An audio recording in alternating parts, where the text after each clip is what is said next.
میٹھے میٹھے اسلامی بھائیو، آج ایک بڑے ہی عجیب و غریب بچے کی بات ہونی ہے۔ اس بچے کو اس کی ماں نے اپنے سے جدا کیا اور نہر کے حوالے کر دیا، مگر نہروں کی موجوں میں رب نے کیسے حفاظت کی، یہ کس بچے کی بات ہے؟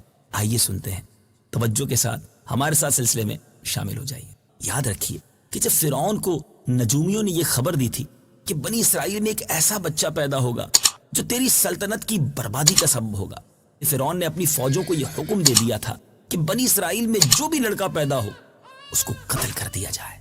اسی مصیبت اور آفت کے دور میں حضرت موسیٰ علیہ السلام پیدا ہوئے تو ان کی والدہ نے فرعون کے خوف سے آپ کو ایک صندوق میں رکھا اور صندوق کو مضبوطی سے بند کر کے دریائے نیل میں ڈال دیا۔ دریا سے نکل کر ایک نہر فرعون کے محل کے نیچے بہتی تھی۔ یہ صندوق دریائے نیل سے بہتے ہوئے نہر میں چلا گیا۔ اتفاق سے فرعون اور اس کی بیوی آسیہ دونوں محل میں بیٹھے نہر کا نظارہ کر رہے تھے۔ جب ان دونوں نے صندوق کو دیکھا تو خدام کو حکم دیا کہ اس صندوق کو اٹھا کر لائیں اور محل میں لائیں۔ جب صندوق کو کھولا گیا تو اس میں سے ایک نہایت خوبصورت بچہ نکلا، جس کے چہرے پر حسن و جمال کے ساتھ ساتھ انوار نبوت کی تجلیات بھی چمک رہی تھی۔ فرعون اور آسیہ دونوں اس بچے کو دیکھ کر دل و جان سے اس پر قربان ہونے لگے۔ اور آسیہ نے فرعون سے کیا کہا، یہ الفاظ قرآن میں موجود ہیں، آئیے سنتے ہیں۔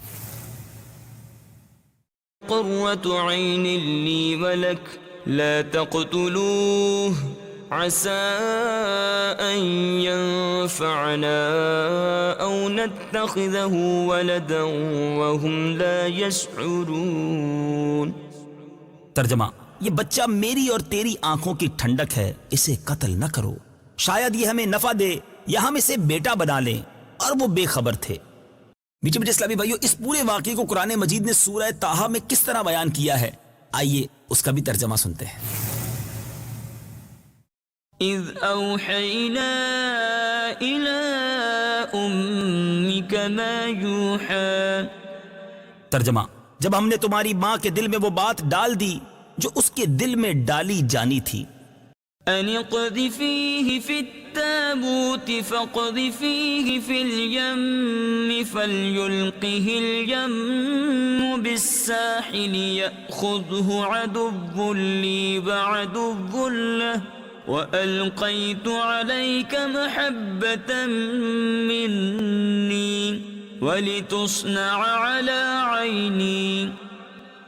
ترجمہ، کہ اس بچے کو صندوق میں رکھ کر دریا میں ڈال دے، پھر دریا اسے کنارے پر ڈال دے گا تاکہ اسے وہ اٹھا لے جو میرا دشمن ہے اور اس کا بھی دشمن ہے، اور میں نے تم پر اپنی طرف سے محبت ڈالی اور تاکہ میری نگاہ کے سامنے تمہاری پرورش کی جائے۔ میٹھے میٹھے اسلامی بھائیو، کتنی عجیب بات کہ جس فرعون سے بچنے کے لیے حضرت موسیٰ علیہ السلام کی والدہ نے آپ کو نہر کے حوالے کیا، صندوق میں ڈال کر دریائے نیل میں ڈال دیا، اسی فرعون کے گھر پر اب آپ یعنی حضرت موسیٰ علیہ السلام پہنچ چکے ہیں۔ چونکہ ابھی حضرت موسیٰ علیہ السلام شیر خوار بچے تھے، اس لیے ان کو دودھ پلانے والی کسی عورت کی تلاش ہوئی، مگر آپ کسی عورت کا دودھ نہیں پیتے تھے۔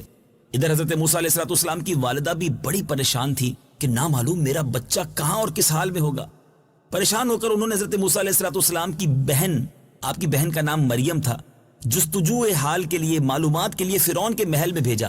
اور جب مریم نے یہ حال دیکھا کہ بچہ کسی عورت کا دودھ نہیں پیتا تو انہوں نے فرعون کو کہا کہ میں ایک ایسی عورت کو لاتی ہوں، شاید یہ بچہ اس کا دودھ پینے لگے۔ چنانچہ مریم نے حضرت موسیٰ علیہ السلام کی والدہ کو کہا اور وہ فرعون کے محل میں پہنچ گئی۔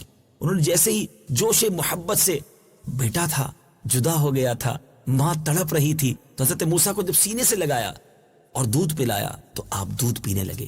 اس طرح حضرت موسیٰ علیہ السلام کی والدہ کو ان کا بچھڑا ہوا لال مل گیا۔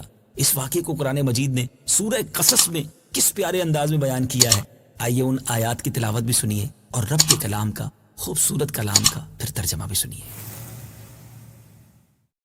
وَأَصْبَحَ فُؤَادُ أُمِّ مُوسَى فَارِغًا إِن كَادَتْ لَتُبْدِي بِهِ لَوْلَا أَن رَّبَطْنَا عَلَىٰ قَلْبِهَا لِتَكُونَ مِنَ الْمُؤْمِنِينَ۔ ترجمہ، اور صبح کے وقت موسیٰ کی ماں کا دل بے قرار ہو گیا، بے شک قریب تھا کہ وہ اسے ظاہر کر دیتی اگر ہم اس کے دل کو مضبوط نہ کرتے کہ وہ ہمارے وعدے پر یقین رکھنے والوں میں سے رہے۔ وقالت لأخته قصيه فبصرت به عن جنب وهم لا يشعرون۔ ترجمہ، اور اس کی ماں نے اس کی بہن سے کہا اس کے پیچھے چلی جا، تو وہ بہن اسے دور سے دیکھتی رہی اور ان فرعونیوں کو خبر نہ تھی۔ وحرمنا عليه المراضع من قبل فقالت هل أدلكم على أهل بيت يكفلونه لكم وهم له ناصحون۔ ترجمہ، اور ہم نے پہلے ہی سب دائیاں اس پر حرام کر دی تھی، تو موسیٰ کی بہن نے کہا کیا میں تمہیں ایسے گھر والے بتا دوں جو تمہارے اس بچے کی ذمہ داری لے لیں اور وہ اس کی خیر خواہ بھی ہوں۔ فرددناه إلى أمه كي تقر عينها ولا تحزن ولتعلم أن وعد الله حق ولكن أكثرهم لا يعلمون۔ ترجمہ، تو ہم نے اسے اس کی ماں کی طرف لوٹا دیا تاکہ ماں کی آنکھ ٹھنڈی ہو اور وہ غم نہ کھائے اور جان لے کہ اللہ کا وعدہ سچا ہے، لیکن اکثر لوگ نہیں جانتے۔ میرے میٹھے اسلامی بھائیوں، حضرت موسیٰ علیہ السلام کی والدہ کا نام یوحانز اور باپ کا نام عمران ہے، اور حضرت موسیٰ علیہ السلام کی بہن کا نام مریم ہے، مگر یاد رکھیے کہ یہ وہ مریم نہیں ہے جو حضرت عیسیٰ علیہ السلام کی والدہ ہے۔ حضرت عیسیٰ علیہ السلام کی والدہ مریم جو تھی وہ حضرت موسیٰ علیہ السلام کی بہن سے سینکڑوں برس بعد کو ہوئی ہے۔ اے میرے میٹھے اسلامی بھائیوں، درس کیا ملا اس خوبصورت واقعے سے؟ سبق یہ ملتا ہے کہ جب اللہ تعالیٰ کا فضل ہوتا ہے تو دشمن سے بھی وہ کام کرا لیتا ہے جو دوست بھی نہیں کر سکتے۔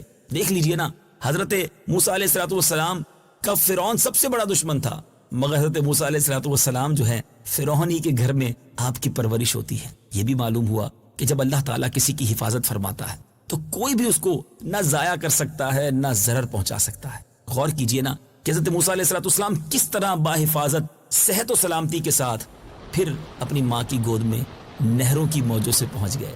کیا بات ہے میرے رب کی قدرت کی۔ بڑا مشہور مقولہ ہے نا، جسے اللہ رکھے اسے کون چکھے۔